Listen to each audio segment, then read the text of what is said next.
Hey there, 24-hour party people. Welcome again to the Shadow Gallery. I am, as always, your host, James Donnelly. And while this is not necessarily a new comics, bitches! It is, well, it's pretty close. Because there was one thing that I was able to read today, thanks to some free download codes from a friend. But first off, I just wanted to say I just saw Joe Cornish's Attack the Block. If you haven't seen that, really, really fun. Really good stuff. Very, very entertaining. Pretty much once you see Edgar Wright's name attached to something, you're pretty much guaranteed to at least have, at the very least, probably about a 7 out of 10 at the very least, even if it's just attached. Now, last week I saw Adventures of Tintin, which was written by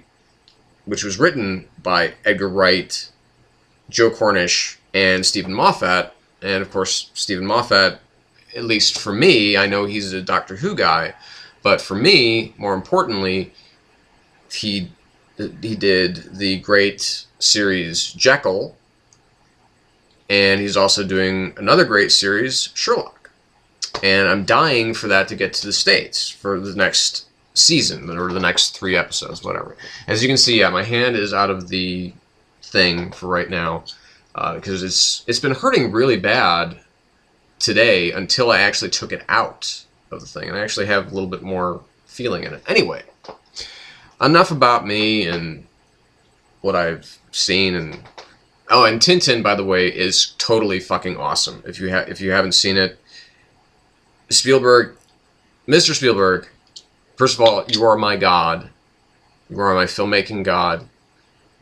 You've directed 2 of my 5 favorite films of all time. And I need to say to you, if you ever consider, because I know you've been probably considering it, but if you do continue to consider doing another Indiana Jones film, do it mocap, do it like Tintin. Because just incredibly fun, exciting, charming, just great, great work all across the board. So, what a great movie. And if those of you who follow me on Twitter and or Tumblr, which is, at Donnelly92274, and my Tumblr account is shadowgallerycomics.tumblr.com. You might have seen my write-up of the the best and worst of film in 2011. This would have gone in my top 10, or at the very least in the honorable mentions category. So, anyway, continuing on, talking about comics, and also in regards to, I want to thank all of you who came out and saw my not triumphant return, but my return to doing these vlogs, because truth be told, I've missed doing them, and watching other videos from Costin Bromstar, and from, of course, Comic Noob and Ghost Critic. Just, I love your guys' stuff. Don't ever stop, because you were right to tell me. And Ghost Critic, you very especially want to thank you for all the kind words and the very, very constructive criticism that you gave. Because it wasn't even really criticism. It was just constructive. So again, I thank you very much for that. That really kind of, like I said, as things went on, it's kind of brought me back to the table. So thumbs up for you.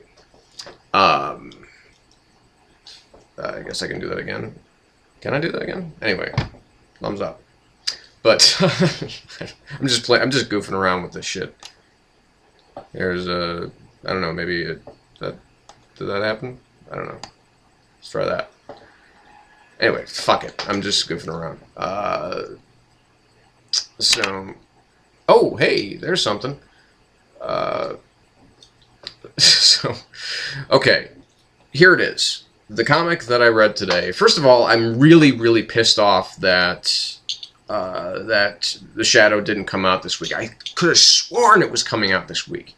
and I was at the very least going to take the figures that I had and bring them down to Gotham City Comics and Coffee so that I could at least get, because I have all of the variants ordered, even the Dynamic Forces Francesco Francavilla variant, which is not cheap. So anyway, so what I want to talk about today is the one comic that I read, which is Avengers versus X-Men #1.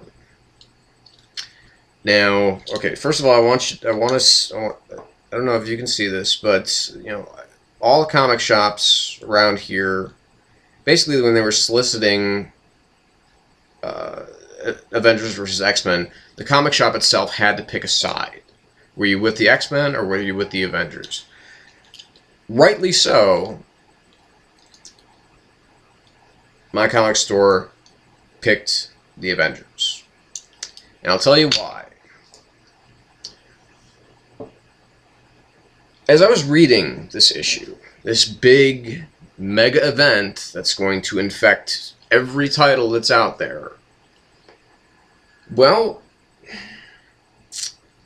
I was reading it, and I know that all of the big brains are in on this. There, you got Bendis, Brubaker, Aaron, Hickman, Fraction.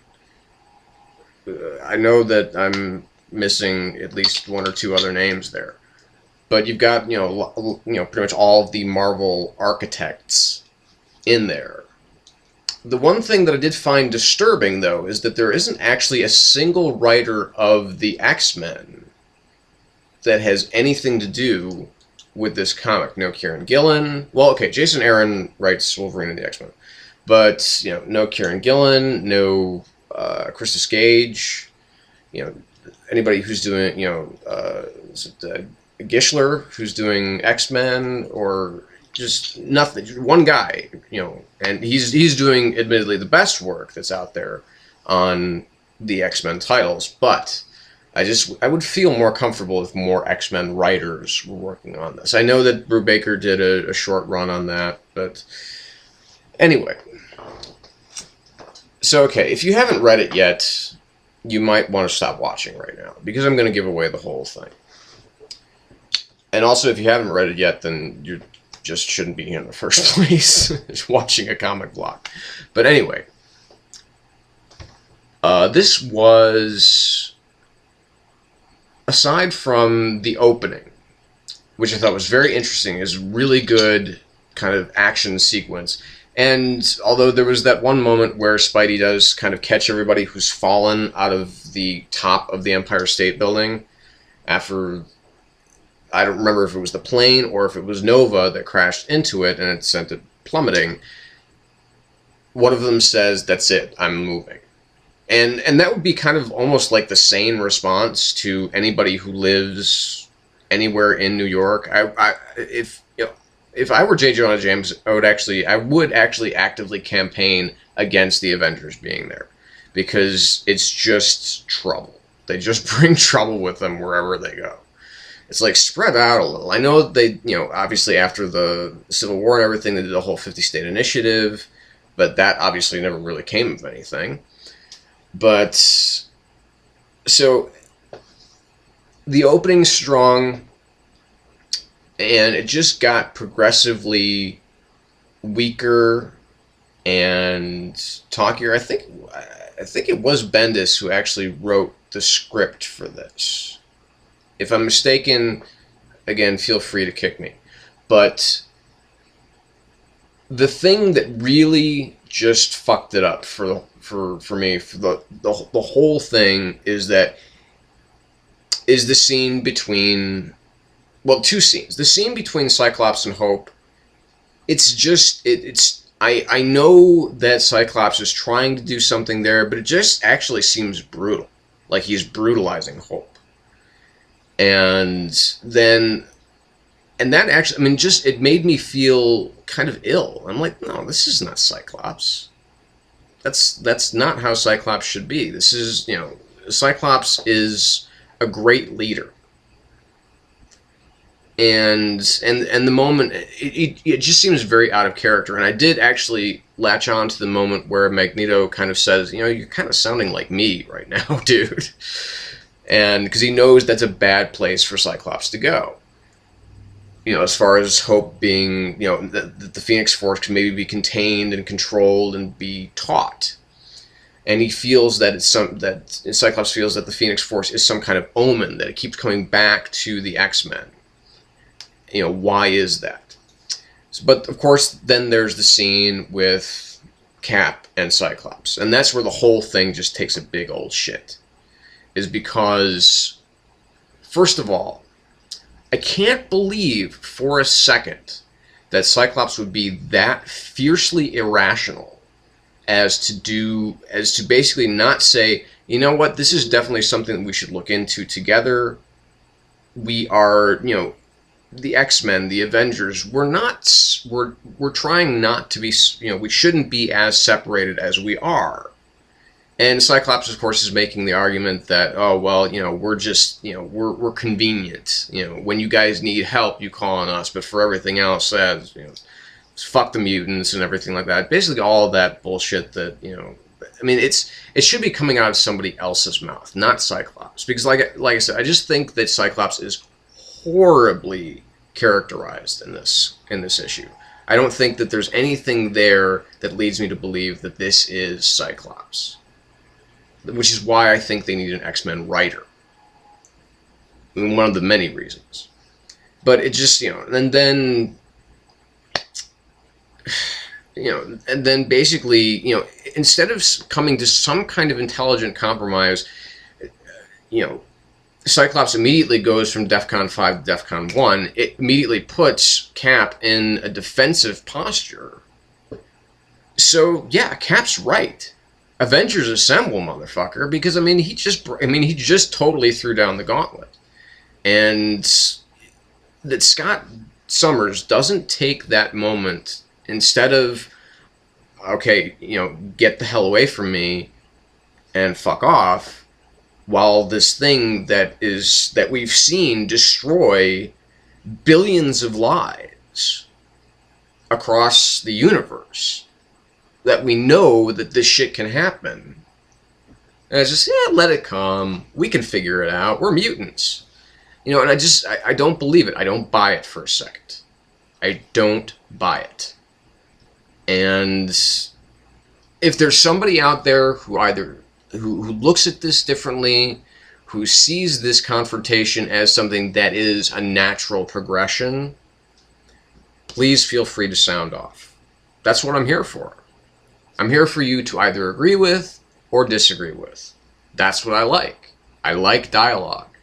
That's one of the reasons I started doing this whole thing in the first place. Not just to tell you what I think, but encourage honest and open and hopefully, you know, civilized debate. Because I want people out there disagreeing with me and saying, you know what, I don't think you're right, I think you're wrong.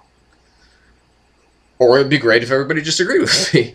But I mean, all I'm saying is that this is a horrifically awful start to this grand, big 12-issue bi-monthly or bi-weekly series. So this is like, literally, it's like a 1 out of 5. It's horribly written. I don't think Romita's art is particularly great either. I think that someone else should really be stepping in and doing art on this one, because Romita's art, honestly, to me, is just taking kind of a downturn very recently. It's become too sketchy, too imprecise, and it just seems it doesn't look good anymore. It's really wearing thin. I'd rather see his father illustrating at this point in time than to see J.R. Jr. Just, I mean, so X-Men versus, you know, Avengers versus X-Men, just awful. I'm totally with the Avengers on this one because, you know, it just looks like Cyclops totally acted the dick. And he deserves the smack that he should rightfully get, and probably will, because it's Captain America. And no matter what optic beams shoot out of your eyes, he's still fucking Captain America. So, bad start, guys. So, that's it for right now. So, but I want to say again, thanks for coming out.